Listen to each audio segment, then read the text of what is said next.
News 18 के social media platform पर आपका स्वागत है। मैं आपके साथ साइमा परवीन। क्या ईरान और इजराइल के बीच हुआ सीज फायर सिर्फ एक साजिश है? क्या सीज फायर की आड़ में ईरान के आला सरबराह अयातुल्लाह अली खामनेई को खत्म करने की साजिश की गई है? क्या 86 साल के अयातुल्लाह अली खामनेई की जान पर खतरा मंडरा रहा है? 12 दिन की जंग के बाद अचानक जंग कैसे रुक गई?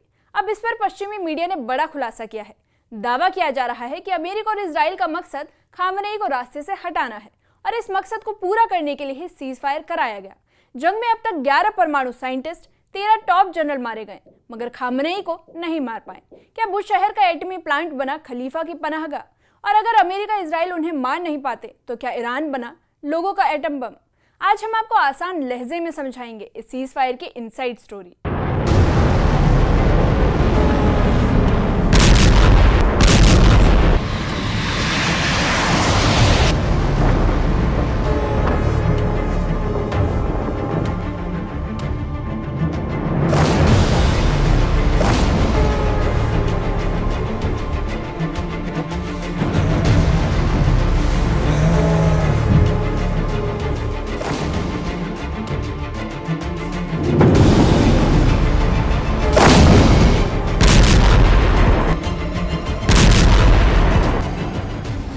सीज फायर 12 दिन की जंग का अंत है या एक नई चाल है? दरअसल 12 दिन तक इजराइल और ईरान के बीच खून खराबा चलता रहा, मिसाइलें बरसी, शहर तबाह हो गए और जनरल मारे गए। लेकिन फिर अचानक एक दिन सब कुछ थम गया। और क्यों? वो उसका कारण था सीज फायर। अब पश्चिमी मीडिया का बड़ा दावा सामने आया है। उनका कहना है कि यह शांति नहीं बल्कि तयशुदा चाल थी। दरअसल खामनेई तक अमेरिका और इजराइल की पहुंच नहीं हो पा रही थी। ईरान की जवाबी मिसाइलों ने उन्हें रोक रखा था। ऐसे में दोनों मुल्कों ने रणनीति बदली। कहा जा रहा है कि अब असली प्लान सीज फायर के बाद खामनेई को मारना है। दावा है कि अब जब हमला रुका है तब मिशन टारगेट खलीफा एक्टिव किया गया है। इसलिए सीज फायर शांति का नहीं बल्कि साजिश का ऐलान है। अमेरिका और इजराइल की खामोश चाल का असली निशाना है अयातुल्लाह अली खामनेई, एक ऐसा नाम जो 36 सालों से ईरान की रूहानी और सियासी ताकत का केंद्र बना रहा है। इनकी मौजूदगी में ना कोई बगावत हुई ना कोई टूटा।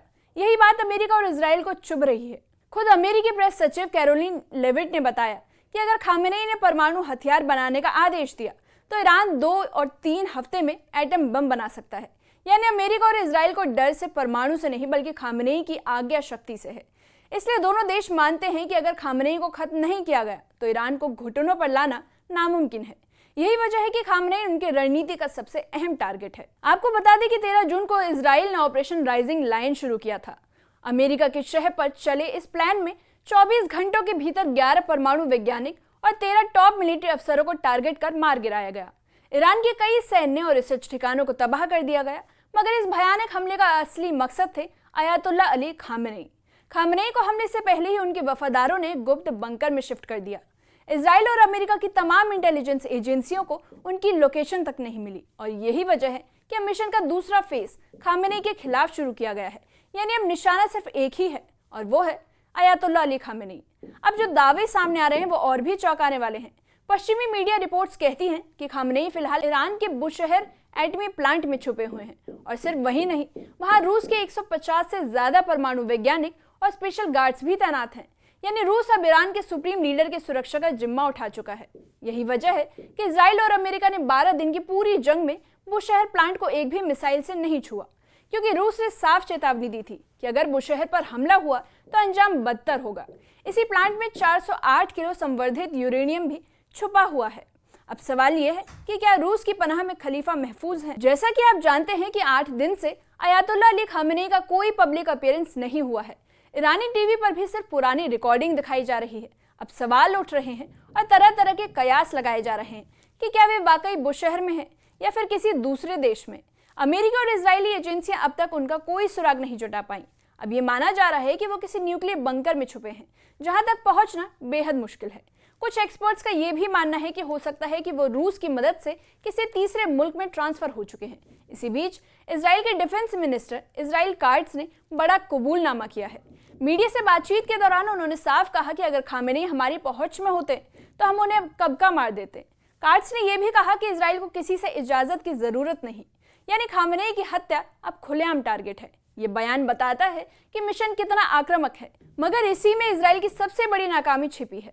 इतने इंटेलिजेंस ऑपरेशन और टेक्नोलॉजी के बाद भी वो अपनी सबसे अहम दुश्मन तक नहीं पहुंच पाए। खामनेई अब एक नेता नहीं बल्कि अमेरिका इजराइल की असफलताओं की जिंदा निशानी बन चुके हैं। वहीं बाहरी तौर पर शांति, अंदर ही अंदर खून खराबा, क्या यही है सीज फायर की असलियत? ईरान की मिसाइलों ने जब इजराइल के शहरों में तबाही मचाई तो अमेरिका को अंदाजा हो गया कि जंग अब उल्टी पड़ सकती है, जिसके बाद उन्होंने फौरन मुस्लिम देशों पर दबाव बनाना शुरू कर दिया और ईरान को सीज फायर पर मनाया गया। लेकिन ये समझौता शांति के लिए नहीं बल्कि अगला हमला आसान बनाने के लिए था।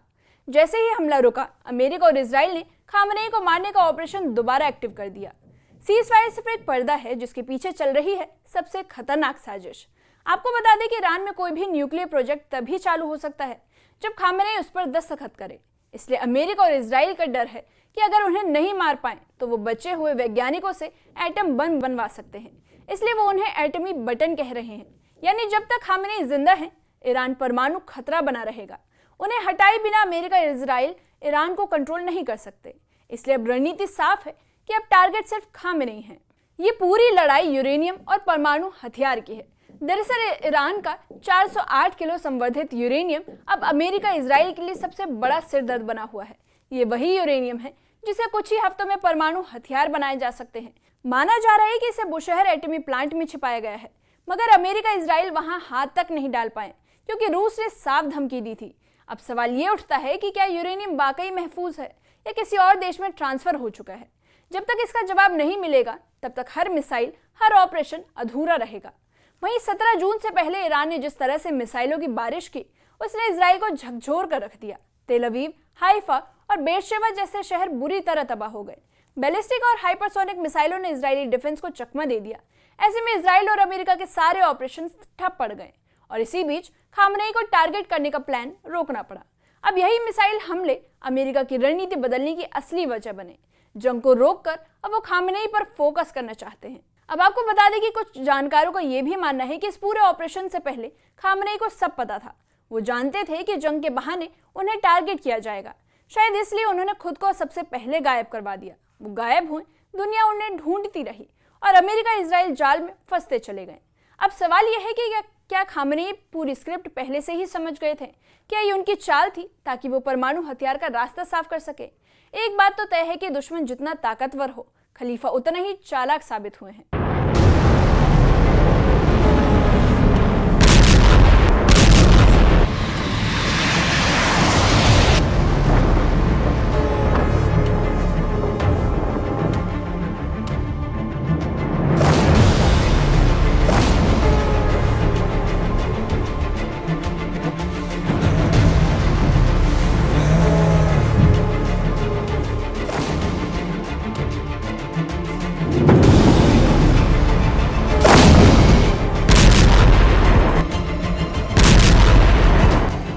इस मामले पर आपकी क्या राय है? कमेंट सेक्शन में कमेंट करके बताइए।